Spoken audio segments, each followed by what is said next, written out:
प्रश्न है, किस निश्चय के आधार पर तुम बच्चे सदा हर्षित रह सकते हो? किस निश्चय के आधार पर तुम बच्चे सदा हर्षित रह सकते हो? कि हम सुख धाम जा रहे हैं। परमात्मा की संतान है। अच्छा, ये है। और सुखधाम कौन जा सा रहे हैं, निश्चय से सदा हर्षित रह सकते? सुखधाम जा रहे हैं, शांति धाम वाया शांति धाम। हमें कौन मिल गया? ड्रामा कल्याणकारी है। और कौन कौन सा निश्चय हो? सुखधाम जा ड्रामा रहे हैं, कल्याणकारी है।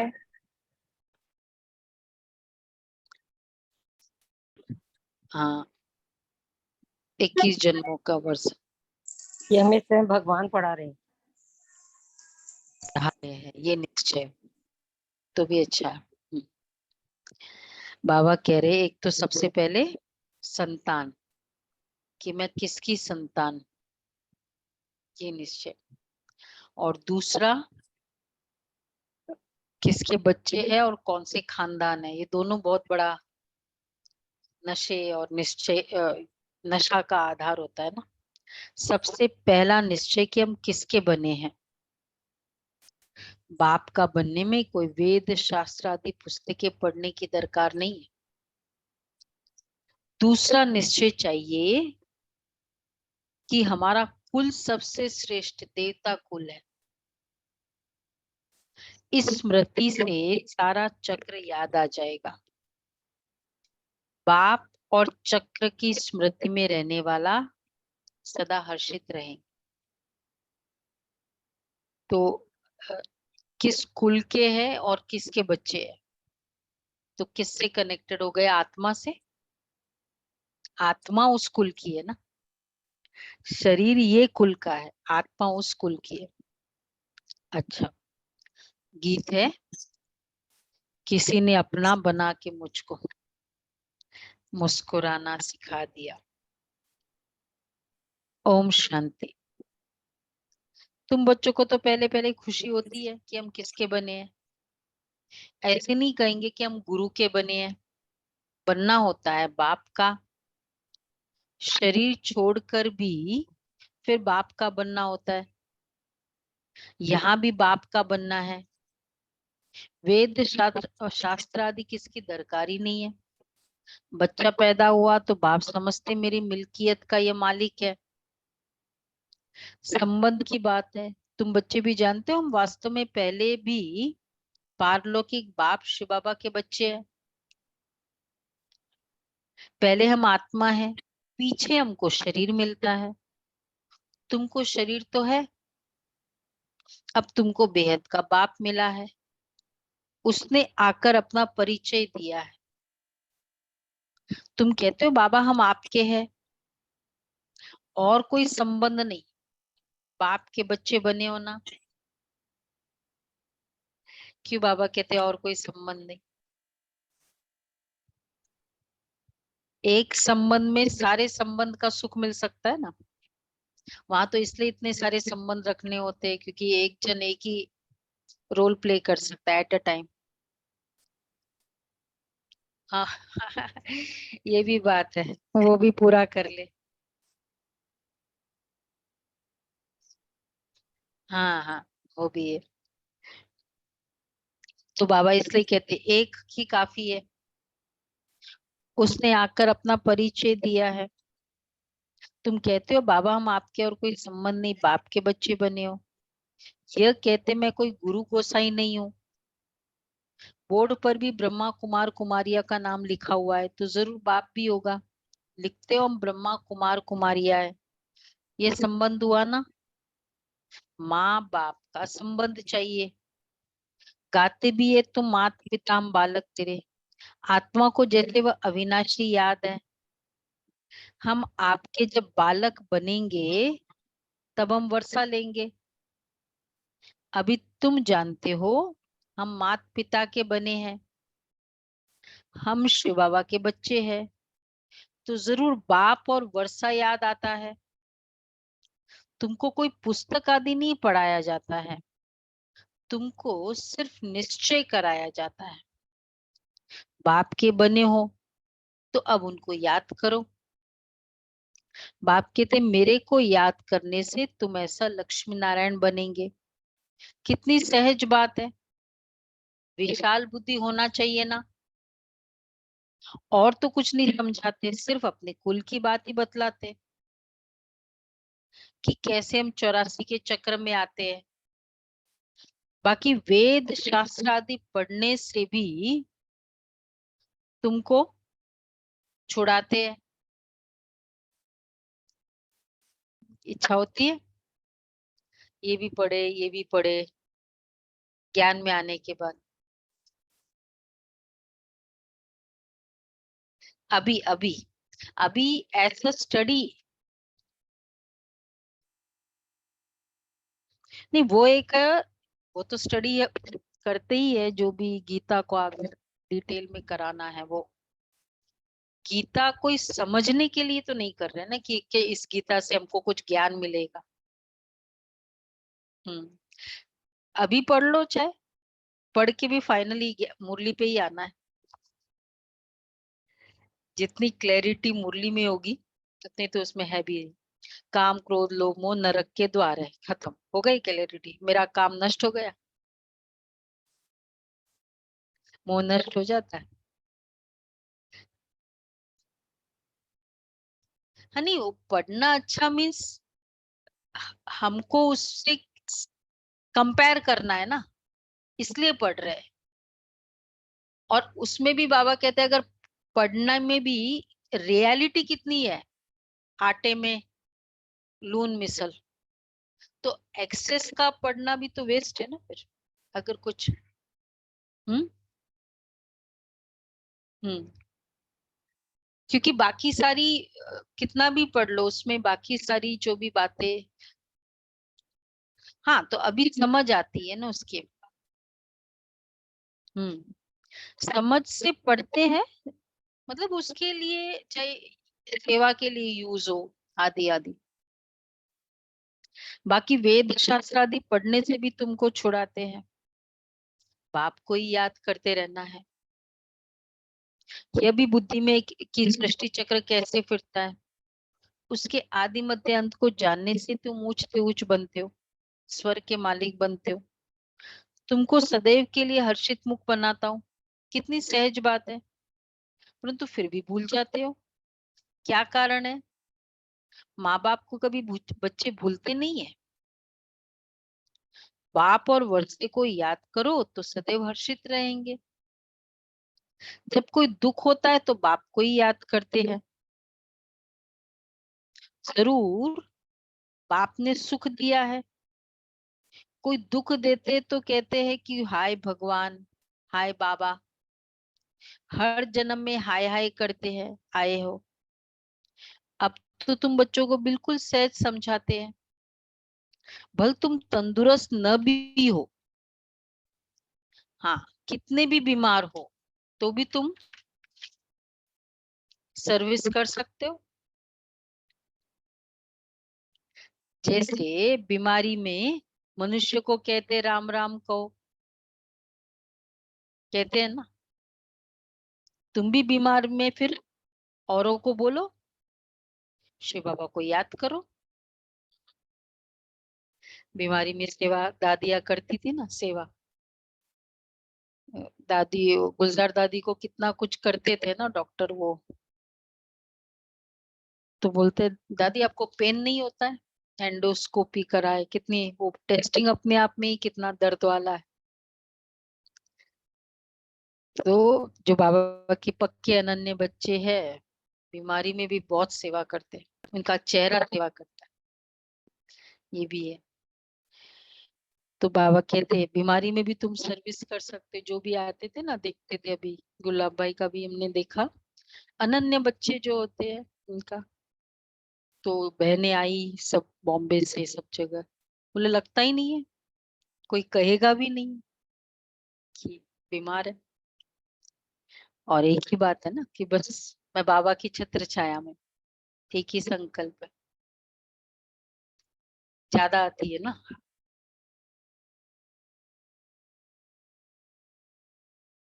अच्छा नहीं, वो एक होता है कि हाँ, एक है वो उस स्थिति सेवा करे। एक होता है हम उस समय वैसे फ्री है तब सेवा करें, पर एक है वो स्थिति सेवा करे।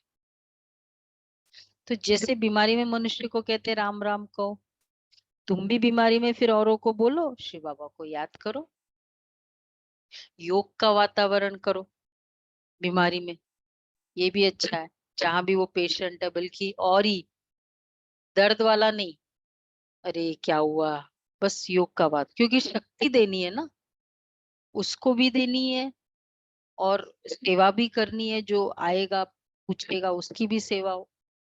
और एक्चुअल तो मेन तो रियलिटी की शक्ति चाहिए, सबको शक्ति चाहिए उस समय, जो रिलेटिव्स है उनको भी चाहिए, तो वो पेशेंट है उसको भी चाहिए। तो योग शिव बाबा को याद तो ज्यादा ही करना है, तो ये जरूर औरों को याद कराना पड़े। अच्छा, मरने की हालत में भी तुम ये नॉलेज को दे, परमात्मा के तुम बच्चे हो, उनको याद करो, शिव बाबा बेहद का बाप है, वही वर्षा देंगे। सर्विस का शौक होगा तो क्या करेंगे, तो मरने समय भी किसको ज्ञान देंगे, बोला उस कोई भी स्थिति में जिसका वो लक्ष्य होता है ना, वो करता ही है वो सेवा, उसका यही होता है कि इसको ज्ञान दे दे। ऐसे नहीं हॉस्पिटल में पड़े रहे और मुख बंद हो जाए।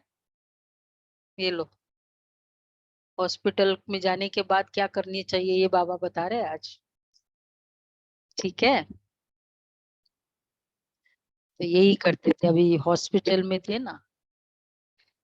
नहीं, वो जो भी डॉक्टर आए, अभी मेडिकल कॉन्फ्रेंस होनी है, तो सारे लेटर्स हम ले गए और गुलाब भाई सबको नंबर्स नोट करते थे, सबको लेटर देते। ये मेडिकल कॉन्फ्रेंस है, बहुत अच्छा है। वो मेन सेवा पर्पस होता है, बाबा जो कह रहे हैं ना बहुत अच्छा है। बीमारी में भी तो ऐसे नहीं हॉस्पिटल में पड़े रहे और मुख बंद हो जाए, अच्छा सेवा कर। कितने और कितने फिर वो एक फिर वो एक अपनापन भी ज्यादा हो जाता है ना। एक ही था नॉर्मल पेशेंट्स को बहुत सारों को देख रहे, वो भी देख रहे, और एक होता है हम उनकी सेवा कर रहे हैं, फिर वो अपनी पर्सनल कुछ प्रॉब्लम वो भी बता रहे हैं। ये तो कनेक्शन हो गया ना, फिर तो हॉस्पिटल में बहुत सेवा कर सकते हैं। तो बाबा कह रहे ऐसे नहीं हॉस्पिटल में पड़े रहे मुख बंद हो जाए, मुख से कुछ न कुछ निकलता रहे, समझा। चक्कर लगते हैं ना दूसरों के भी, आप लोग के भी लगते, वैसे नहीं लगते, नॉट एज अ पेशेंट, पर अगर हम किसको मिलने भी जाए, सेवा करो उसको। अपना कार्ड, ये बाबा के घर का कार्ड, ऐसी कोई बुक्स, इतने सारे लिटरेचर हमने वहां हॉस्पिटल में रख दिया था। अभी वो पूरा फ्रिज के ऊपर लिटरेचर ही पड़ा था, जो भी आया एक एक नर्स है सबको लिटरेचर दे, उसको दिया। बाबा कह रहे हैं मुख से कुछ ना कुछ निकलता रहे, कितनी अच्छी अवस्था होनी चाहिए। बीमारी में भी बहुत सर्विस कर सकते हो, मित्र संबंधी आएंगे, उनको भी कहेंगे परमात्मा को याद करो, वही सबका रखवाला है, इसलिए शिव बाबा को याद करो, वो एक है। वर्षा भी सबको एक से मिलता है, लौकिक संबंध में वर्षा मेल को मिलता है, कन्या है ही 100 ब्राह्मणों से उत्तम, पवित्र तो पवित्र को दान दिया जाता है, तुम कन्याएं सबसे पवित्र हो, इसलिए कहते हैं हम कन्या को दान देते हैं। सबसे बड़ा दान कौन सा होता है, कन्या। अब देखो, वो जो कन्यादान है वो कोई दान है? अगर गहराई से भी सोचो, दान एक तो अच्छे कर्म के लिए दिया जाता है, एक हेल्पिंग के लिए दिया जाता है, कि भाई ये धन से उस चीज का उनको उनको हेल्प मिले, तो वो तो गटर में गिराने वाले।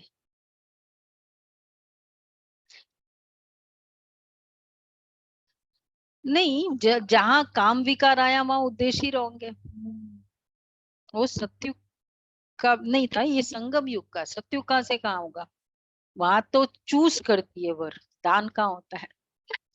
स्वयं वर होता है। संगम युग की प्रथा है। तो वो जो दान जिसमें कि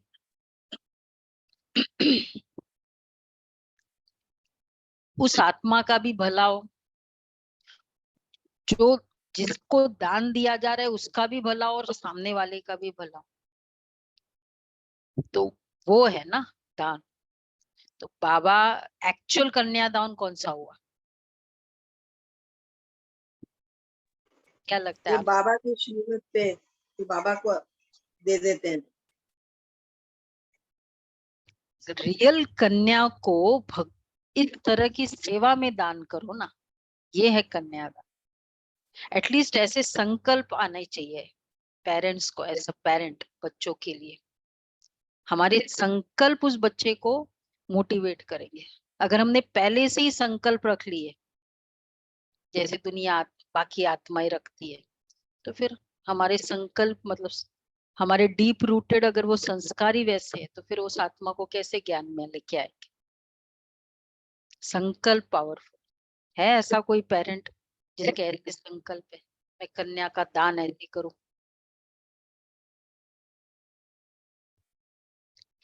संकल्प की बात है, फिर वो आत्मा का भाग्य है, उसका खुद का संकल्प ऐसे होना चाहिए। हमारे दीदी बैंकॉक में 2 फैमिलीज हैं, उन दोनों के 2-2 लड़कियां ही हैं और बचपन से ही है। कन्याओं को समझदार बनाओ। अगर वो इस तरफ जाती है दुनियावी की तरफ, क्या बनती है? बेसमझ बनती है। ज्यादा अटैचमेंट, फिर ज्यादा दर्द, ज्यादा रोना, ज्यादा कंप्लेन, ज्यादा इधर की बात उधर, इधर भी टेंशन, इस फैमिली को भी टेंशन, उस फैमिली को भी। ये संस्कार। और एक है बाबा के घर में कन्यादान दे, वो क्या कर वो कन्याएं क्या होती है? ठीक है, अलग अलग संस्कार है सभी के, पर समझदार तो होती है, बनती रहती है। एक रूटीन कितना डिसिप्लिन होता है, 8 बजे उठना या 4 बजे उठना, और फिर सिंपलिसिटी लाइफ में होती है। और कितना बाबा पूरे दिन सेवा भाव होता है। ये है ना कन्यादान। तो वो बड़ा दान समझते, वास्तव में वो कोई दान होता नहीं है। कोई दान है क्या? वो तो मतलब अब तो चलो अलग कंसेप्ट है, नहीं तो वो तो पीछा पड़ना होता है ना भाई। आज के वो लड़के वाले कि भाई जैसे कोई ग्रेटिट्यूड वो है, एहसान किया है। पहले तो ऐसा ही होता था मेल डोमिनेटिंग सोसाइटी में, कि आपकी कन्याओं को लेकर हमने जैसे एहसान किया है। तो बाबा कहते हैं ये देखो बाबा कितना प्यार से रखता है यहाँ। कहते हैं वो बड़ा दान समझते, दान तो अभी तुम करते हो। कहते हो हम अपनी कन्या शिव बाबा को देते हैं। किसके लिए? शिव बाबा को देते हैं स्वर्ग की महारानी बनने के लिए। यही तो चाहते हैं ना कि कन्या महारानी बने, बच्चिया। परंतु अब इसमें भी क्या, कन्या भी ऐसी अच्छी पढ़ी लिखी हो, अच्छी कन्या दो। ये नहीं कि भाई यहाँ बीमार है, वैसे भी कुछ काम की नहीं है, वैसे भी कुछ चलो हमारा खर्चा बच जाए, ये वाला कंसेप्ट नहीं है। अच्छी कन्या चाहिए बाबा, पढ़ी लिखी हो, समझदार हो, ऑलराउंडर हो। हाँ, नहीं देखो, पढ़ी लिखी वो भी केस टू केस है। अब जैसे कुछ बहनों को शांति बहन जी बताते, बाबा उनको देखते थे, कहते तुमको पढ़ना है। शांति बहन जी है, आशा दीदी है, बोला पढ़ो तुम, और एमएससी किया इन मैथ्स। तो बाबा 5 साल से ज्ञान में, बाबा ने कहा पढ़ो। अच्छा, एक लता बहन है सूरत की, साथ में ही थे दोनों फ्रेंड्स, उनको कहा कि नहीं तुमको नहीं पढ़ना है, तुम छोड़ दो, जबकि वो फाइनल ईयर में थी और ये छोटे थे, हाई स्कूल में थे। छोड़ दिया, बाबा ने कहा है। और वो आत्मा थोड़े समय के बाद सेवा की, फिर शरीर छोड़ दी। बाबा को उसका पता था ना उस आत्मा का फ्यूचर क्या है, तो इसलिए बाबा ने कहा अगर इसी में जाएगी तो इस सेवा का भाग्य नहीं जमा कर सकती। बाबा तो त्रिकालदर्शी था साकार में, तो मतलब केस टू केस होता है बाबा। तो बाबा क्या कह रहे हैं, देखो कन्या भी कौन सी चाहिए, अच्छी पढ़ी लिखी, अपने, और दादी हमेशा कहती थी परफेक्ट ऑलराउंडर, और 24/7 अवेलेबल। ये नहीं कि अभी तो नहीं, लेट उठने वाली, खाना नहीं बनाने आता है हमको तो मम्मी ने सिखाया ही नहीं है, ऐसे कोमल दिल वाली, थोड़ा सा बोलो नाराज हो जाए, टूट के बैठ जाए। ये तो फिर और सेवा लेने वाली कन्याएं होती है ना, और वो कन्याएं हम देखते टिकती नहीं है वो आगे चल के। यहाँ तो वीरों का मार्ग है, महावीर चाहिए तब चल सकते हैं, बहुत चोटें खानी पड़ती है, बहुत चट। तो बाबा कहते हैं तो, परंतु कन्या भी ऐसी अच्छी पढ़ी लिखी हो, अपने देवी कुल की हो, जो समझाने से झट समझ जाए, सर्विसेबल चाहिए। छोटे बच्चों को तो नहीं संभालना है ना, वो सर्विस करने वाली चाहिए, सर्विस लेने वाली नहीं। बीमारी है सारा समय, तो फिर तो वो सेवा ज्यादा लेगी। हमको कभी सेंटर पे, मतलब अगर ये भी कहना कि भाई बुखार है, ये हमें शर्म आती थी शुरू में हम आए ना। मतलब बहनें सोचेगी, बड़ी बहन सोचेगी कि क्या ये तो बीमारी रहती है, कभी ये दर्द है, कभी वो दर्द है, कभी वो दर्द है, तो बीमारी है। तो ये इम्प्रेशन खराब करने वाले हम समझते हैं। तो आजकल तो ये समझते हैं ना कि भाई बोल दो ये हेडेक हो रहा है, सो जाओ। मतलब कई कई कई कन्या ऐसी भी होती है, तो रिलीव मिल जाएगा, एक एक्सक्यूज मिल जाए। तो एक्सक्यूज मिल जाएगा। तो बाबा देखो क्या कह रहे हैं, सर्विसेबल चाहिए, छोटे बच्चों को तो नहीं संभालना है, कोई को भी समझाना बड़ा सहज है कि शिव बाबा तुम्हारा बेहद का बाप है, चित्र सामने है, देखो ये ऐसा सत्य का वर्षा पा रहे हैं, इन लक्ष्मी नारायण को वर्षा कहाँ से मिला, कितनी सहज बात है। इसलिए बाबा बड़े चित्र भी बनवा रहे हैं। अभी ये नाटक पूरा होता है, हमने 84 जन्मों का पाठ बजाया, अब वापस बाबा के पास जाते हैं, फिर नई दुनिया में आएंगे। हमारा बाबा नई दुनिया का रचयिता है, उसका हमको मालिक बनाते हैं। आपको भी तरीका बतलाते हैं कि बेहद बाप से सदा सुख का वर्षा तुमको कैसे मिलेगा। एक तो समझाओ कि मैं आत्मा हूँ, मैं आत्मा खाती हूँ, मैं आत्मा चलती हूँ। तो ये बड़ी अच्छी प्रैक्टिस चाहिए। देह अभिमान टूट जाए, देह अभिमानी को लौकिक संबंध याद आएंगे, देही अभिमानी को पारलौकिक बाप ही याद पड़ेगा। तो उठते बैठते चलते फिरते ये बुद्धि में रखना है कि मैं आत्मा हूँ। बाप की मत पर चलना है। शिव बाबा मत दे रहे हैं, अपने को आत्मा समझो, मेहनत करनी है, स्वर्ग के भांति तो बनेंगे, परंतु थोड़े में खुश नहीं हो जाओ। भल स्वर्ग में तो जाएंगे, परंतु पक्के मातेले बनो। मातेले उनको कहा जाता है, परसों की मुरली था ना मातेले कौन है? तो मातेले उनको कहा जाता है जो बाप दादा को ही याद करते, को ही, कुछ भी हो जाए फर्स्ट रिसोर्ट बाबा, लास्ट रिसोर्ट बाबा भगवान। ये भक्ति मार्ग वाला है। दूसरा कोई याद पड़ता, सुनो, मातेले सौतेले, दूसरा कोई याद पड़ता तो वह, सुना क्या रीमा बेन? तो मातेले वह जो एक को ही याद करे। बहुत है जिनको दोनों याद पड़ते रहते हैं। ये बाप है विनाशी ईश्वर का वर्षा देने वाला, ये भी कुल है वो भी कुल है, उनसे तो दुख ही मिलता है। बाकी अल्पकाल क्षणभंगुर सुख का वर्षा मिलता है। अब बुद्धि से जज करना है हम किस तरफ जा रहे हैं और किस तरफ जाए, लौकिक तरफ व पारलौकिक तरफ। जज करो बुद्धि कहाँ जाती है, किस तरफ जा रही है, उस तरफ। फर्स्ट रिसोर्ट बाबा याद आता है, कितनों का ये अनुभव है? कोई भी बात आती फर्स्ट रिसोर्ट बाबा। ये आ गई स्टेज। यस, फर्स्ट बाबा ही याद आता है। हाँ वंडरफुल, फर्स्ट बाबा, कि बाबा को याद करो। ऐसी परिस्थिति आई ना, बाबा फर्स्ट।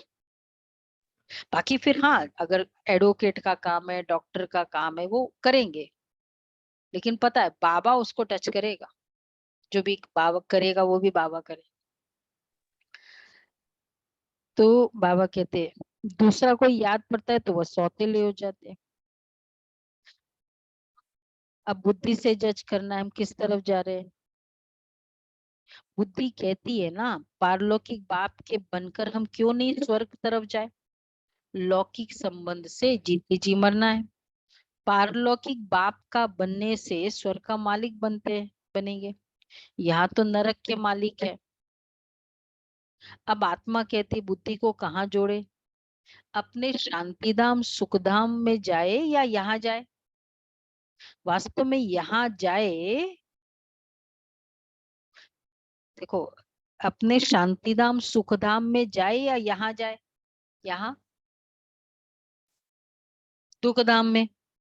वास्तव में यहाँ जाए, ये उठना ही नहीं चाहिए।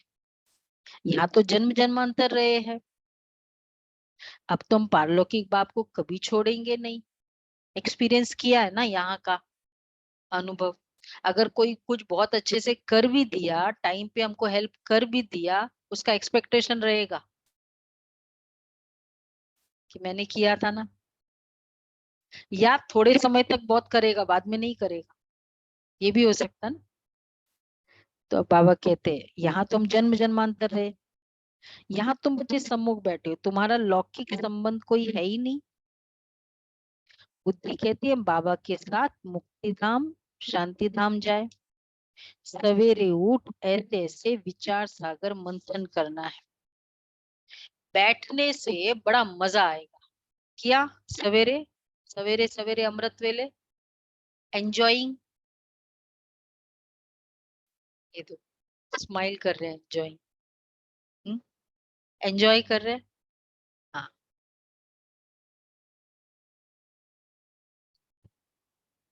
एंजॉइंग की क्लास नहीं की क्या उस दिन? क्या हुआ दीपक भाई, मिस? एम रखो। देखो बैठने से बड़ा मजा है, बातचीत करो बाबा से। बहुत डायमंड टाइम है, वो मिस किया मतलब डायमंड्स को मिस किया। अब किस तरफ जाना चाहिए, नरक तरफ क्यों जाए?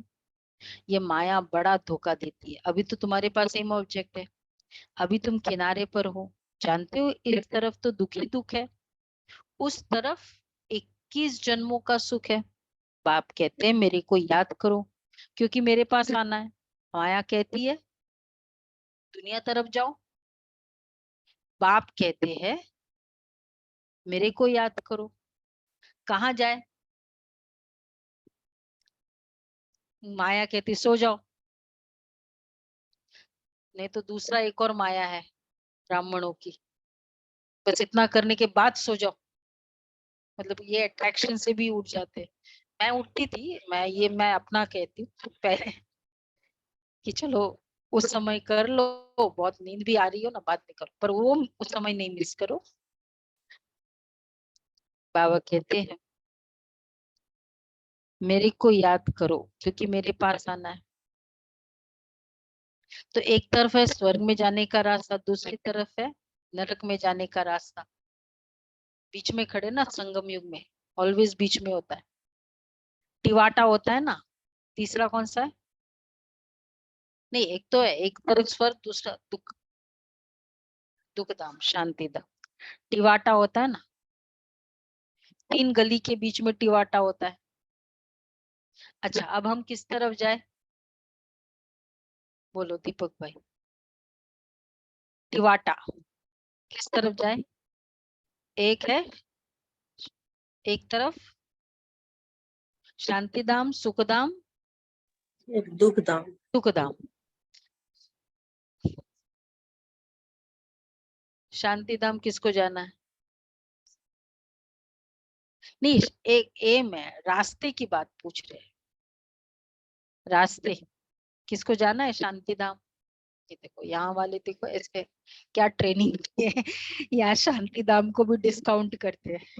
शांति हाँ। धाम। तो इसलिए आपको बॉम्बे जाना है, या ये थोड़ी बोलते हैं सूरत वाया सूरत, वो तो बाय डिफॉल्ट वो जाएगी ना ट्रेन। तो टिवाटा होता है ना। अब हम किस तरफ जाए? एक गली है मुक्ति की, एक गली है जीवन मुक्ति की, और एक है नरक की। जैसे 3 नदियों का संगम है, 3 वाटिकाएं है, एक वाटिका में हम है। टिवाटे का मिसाल अच्छा है। अब कहाँ जाए? नरक का तो विनाश होना है, यहाँ दुख बहुत है। अभी हम टिवाटे पर खड़े हैं, पीछे तो नहीं हटेंगे, है ना? ये तो पक्का है कल्पना बेन, पक्का। हाँ, पीछे नहीं हटेंगे। दुख की गली से निकाल बाबा ने टिवाटे पे खड़ा कर दिया, समझा?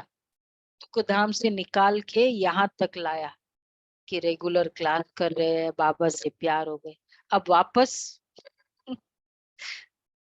कितनी मुश्किल से निकाला, 1 महीना का कोर्स करते रहे, तब कहीं निकले।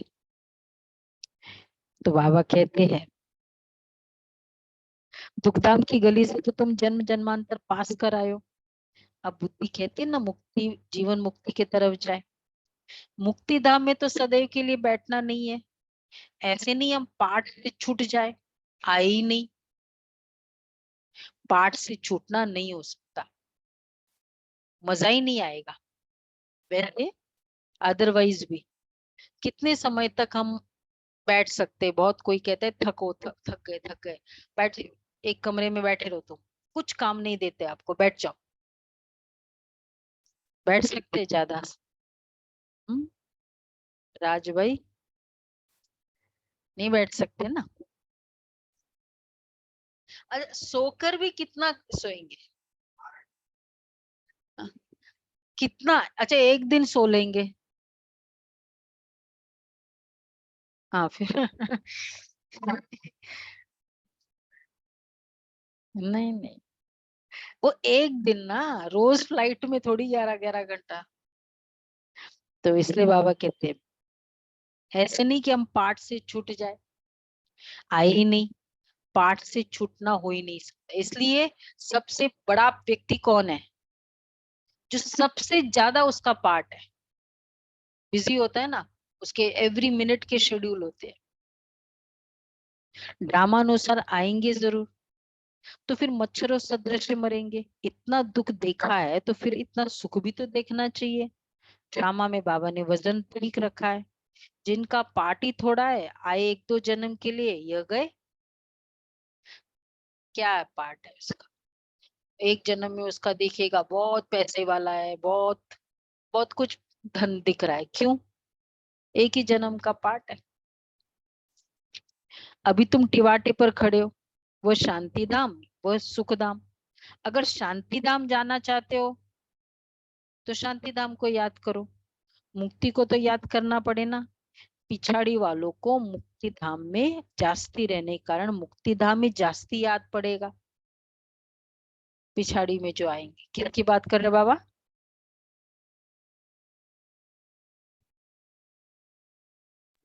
हम बच्चों किसकी बात करें? हम बच्चों की दीपिका बहन क्या बोल रहे हैं? हम बच्चों की बात। बच्चों ये की लो, बात। अरे क्या कलयुगी बोला? आत्माओं की बात कर रहे हैं। पिछाड़ी वालों को कोई समझो स्टेटमेंट, पिछाड़ी वालों को मुक्ति धाम में जाति रहने के कारण मुक्ति धाम में जाति याद पड़ेगा। हाँ हाँ, त्रेता जो वालों के बाद लिए। में आते हैं, जो हाँ लास्ट में आएंगे। त्रेता हाँ, तो वालों के आप लिए। थोड़ी हो इसमें, आप हो क्या इसमें? इतनी मेहनत क्या करनी है फिर मुक्ति में जाके, तुमको जाके वहां बैठना ही है तो फिर क्यों तो होमवर्क देना है फिर। हाँ, उनके लिए तुमको सुनो, जीवन मुक्ति धाम याद पड़ता है, आपको तो स्वर्ग याद पड़ता है ना बार बार।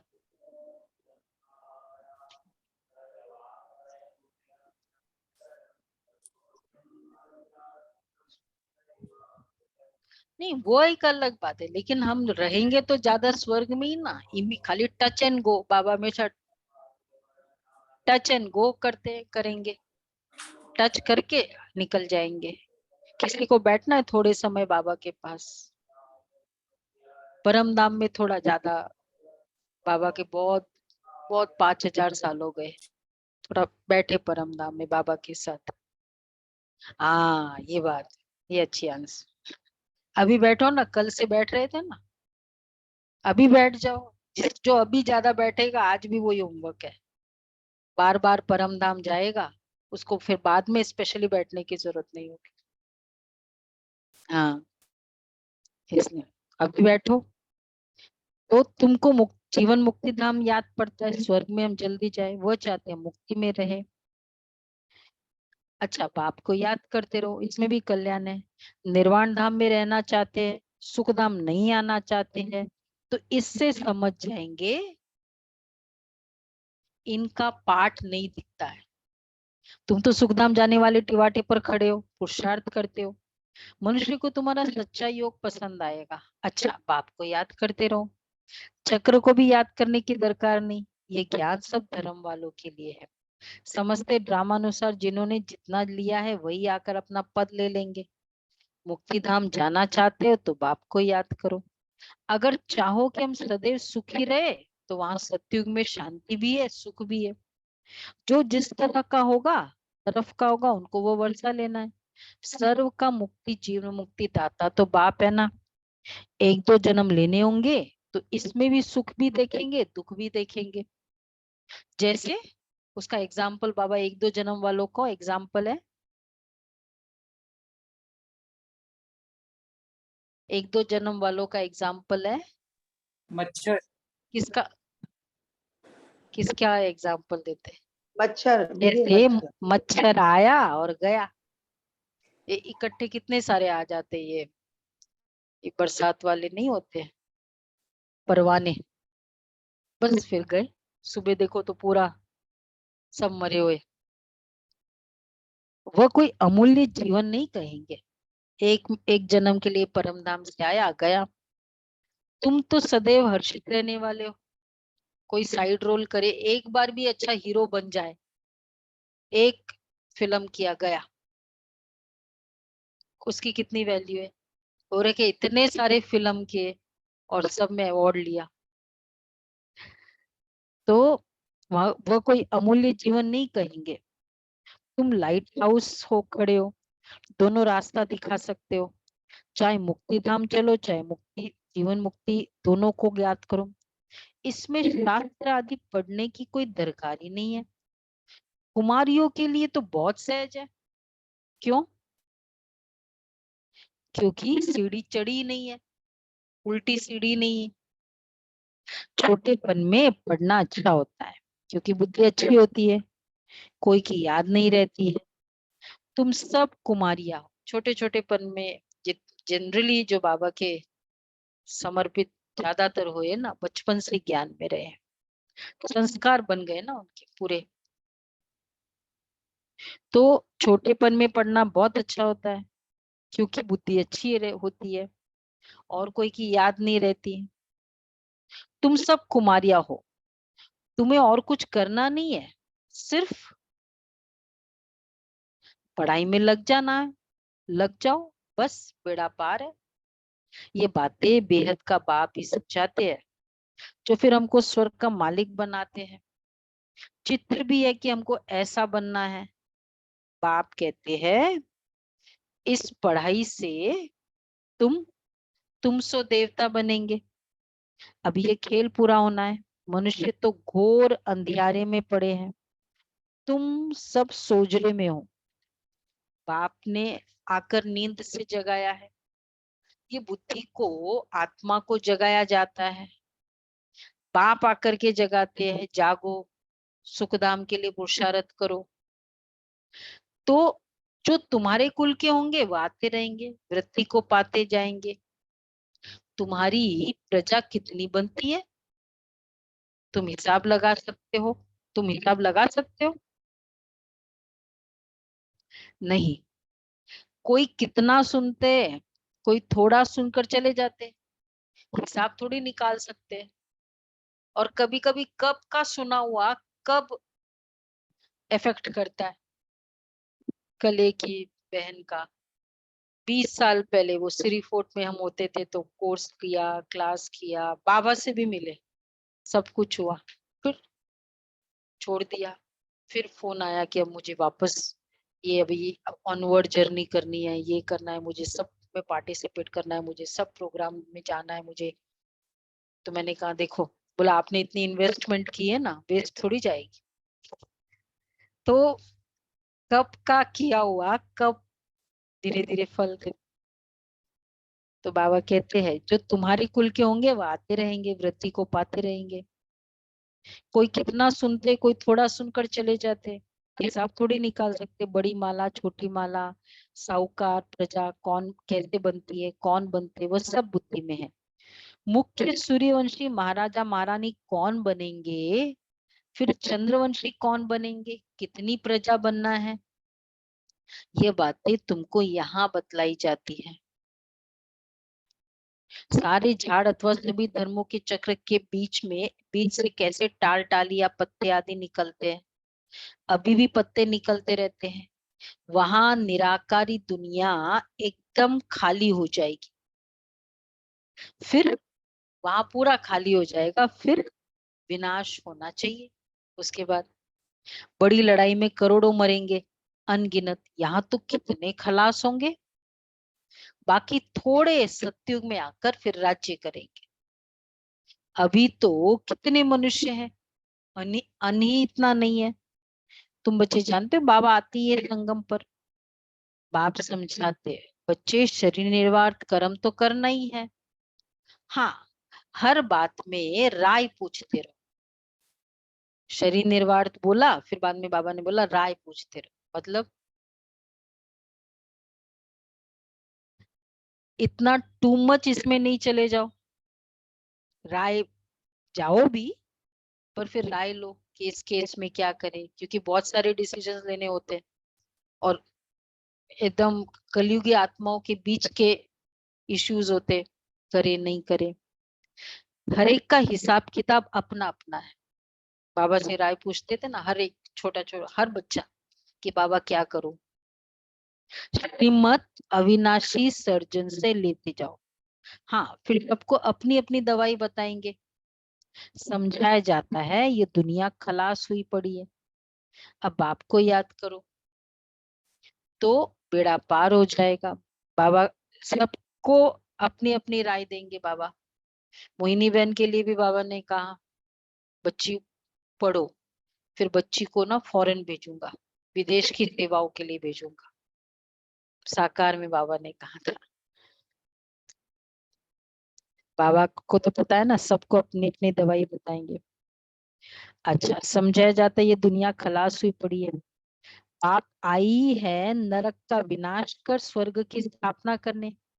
हम आपको भी राय देते हैं, श्री से मिली हुई हिम्मत हम आपको भी देते हैं। बाप कहते मुझे याद करो तो तुम स्वर्ग के मालिक बनेंगे। अच्छा, मीठे मीठे सिक्के लदे बच्चों प्रति माता पिता बाप दादा का याद प्यार, गुड मॉर्निंग। हम रूहानी बाप की रूहानी बच्चों को नमस्ते। हम रूहानी बच्चों की रूहानी बाप दादा को याद प्यार, नमस्ते, गुड मॉर्निंग और नमस्ते। बाबा, प्यारा शुक्रिया बाबा, बाबा, थैंक थैंक यू यू बाबा, बाबा, वाह वाह बाबा, बाबा, वाह। वाह। पहला पॉइंट है सर्विस का शौक रखना।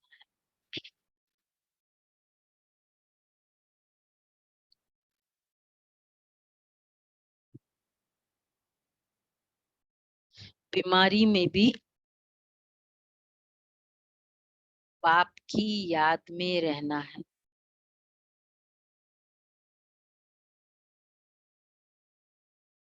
और दूसरों को भी याद दिलाना है।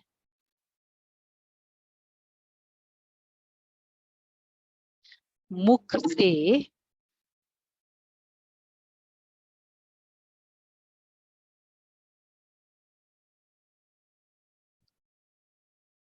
ज्ञानदान करते रहना है।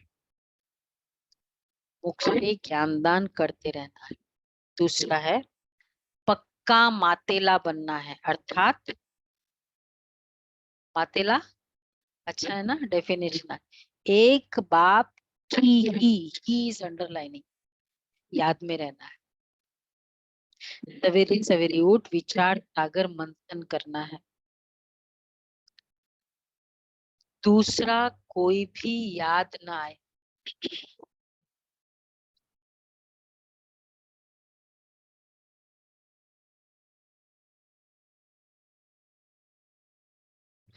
अपनी शुभ भावना वरदान है और शक्तिशाली भावनाओं द्वारा विश्व परिवर्तन करने वाले विश्व कल्याणकारी भव। आप बच्चों के मन में सदा यही शुभ भावना है कि सर्व का कल्याण हो। हर आत्मा अनेक जन्म सुखी हो जाए, प्राप्तियों से संपन्न हो जाए। आपकी शुभ और शक्तिशाली भावना का फल विश्व की आत्माओं को परिवर्तन कर रहा है। आगे चल प्रकृति सहित परिवर्तन हो जाएगा, क्योंकि आप संगम युगी श्रेष्ठ आत्माओं को ड्रामानुसार प्रत्यक्ष फल प्राप्त होने का वरदान है। इसलिए जो भी आत्मा आपके संबंध संपर्क में आती है वो उसी समय शांति व स्नेह के फल की अनुभूति करती है। सर्व का कल्याण हो, ये डीप इनसाइड की भावना। इसमें ज्ञानेश्वर संत का बहुत अच्छा मिसाल है। सारा जीवन एक था पत्रकार, कोई था एक भाई, जो चारों थे ना, इन लोग चारों के चारों बन गए थे ना सन्यासी। चार भाई, 3 भाई थे और एक बहन थी, मुक्ति मुक्तेश्वर कुछ। चारों के चारों सन्यासी बने। बहुत बड़ी स्टोरी है इनकी, बहुत दर्दनाक स्टोरी। आउटकास्ट हो गए थे वो कास्ट से। तो वो तो जिनको उनके पेरेंट्स ने को देहांत मतलब पनिशमेंट मिला समाज से। एक्चुअली क्या हुआ था कि वो उनके फादर सन्यासी बन गए। अब ये इसको पता नहीं, वाइफ को ढूंढती ढूंढती वो पहुंची गुरुजी के पास। उसने उसको वरदान दे दिया अखंड सौभाग्यवती। उसने कहा क्या सौभाग्य, वो तो चले गए, मुझे पता भी नहीं। तो बोला नहीं, हमने कहा है ना आ जाएंगे वापस। अब इधर ये वहां जिस सन्यासी के पास गया फादर, उसने कहा कि तुम गृहस्थी हो और तुम बच्चों को छोड़ के आए हो, मैं तुमको सन्यास नहीं दे सकता। पर उसने बोला मुझे तो चाहिए, वैराग आया है। बोला नहीं, तुमको नहीं दे। तो वो वापस आए। तो फिर समाज ने उनको फिर बहुत अगेंस्ट में, उन दिनों का समाज वो अगेंस्ट में हो गए कि अरे सन्यासी होकर फिर गृहस्थी बन रहा है। तो समाज ने उनको आउटकास्ट कर दिया। उनके बच्चों को कोई भी खाना नहीं देगा, कोई भी उन बच्चों के साथ खेलेगा नहीं। 4 बच्चे थे, इस तरह से आउटकास्ट किए। और फिर फाइनली मतलब बहुत उनको समाज, वो उस समय पंचायती होते थे ना वैसे तब। और फाइनली उनको बोला कि तुमको पनिशमेंट है, देहांत माँ बाप को। तो माँ बाप चले गए, मतलब देहांत हो गए, शरीर छोड़ दिए, भी अनाथ हो गए। अनाथ हो गए तो और ज्यादा आउटकास्ट कोई। तो बहुत लोग फिर ये, पर उनके सिद्धियां बहुत थी, बच्चे बहुत ज्ञानवान निकले, चारों की चारों बच्चे सिद्धियां, बहुत सिद्धियां थी, जितने भी समाज ने अगेंस्ट, उसकी अलग अलग स्टोरी है। तो एक भाई अगेंस्ट में रहता था हमेशा, बहुत बोलता था, बहुत उसको गाली देते थे ज्ञानेश्वर को। लास्ट में उसके एंड में, उसके जीवन के एंड में वो भाई के वो हो गया स्मॉल पॉक्स, कोड़ी कोड़ी वो तो होता है। और फिर वो एकदम हाथ जोड़ता हुआ आया ज्ञानेश्वर, तो उन्होंने उसके बहुत अच्छे से हाथ रखा, बोला आपका कल्याण हो जाएगा। इस तरह सब बिहेव किया, ऐसे कुछ हुआ ही नहीं। क्या कहेंगे इसको? शुभ भावना। संतों में भी ये थी शुभ भावना, ऐसे ही ब्रह्मा बाबा थे। तो बाबा कहते हैं ना, आप बच्चों के मन में सदा यही शुभ भावना है कि सर्व का कल्याण। ये शुभ स्लोगन है, त्रिकाल दर्शी स्थिति में स्थित रहकर निर्णय करो तो हर कर्म में सफलता प्राप्त होगी।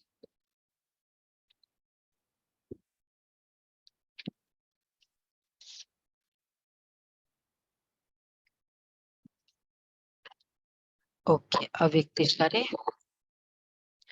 आज भी कल का तरह वही बिंदु स्वरूप, ज्वाला स्वरूप चल रहा है ना। जैसे कोई भी कीटाणु को मारने के लिए डॉक्टर लोग बिजली की रेजेस देते हैं, ऐसे याद की शक्तिशाली किरणें एक सेकंड में अनेक विकर्मों रूपी कीटाणु भस्म कर देती है। विकर्म भस्म हो गए तो फिर अपने को हल्का और शक्तिशाली अनुभव करेंगे। बिंदु रूप की स्थिति, विक्रम विनाश। एक महीना हमने पूरा फरिश्ता स्वरूप का किया था, याद है ना? और ये पूरा महीना है बिंदु स्वरूप स्थिति, इसका होमवर्क।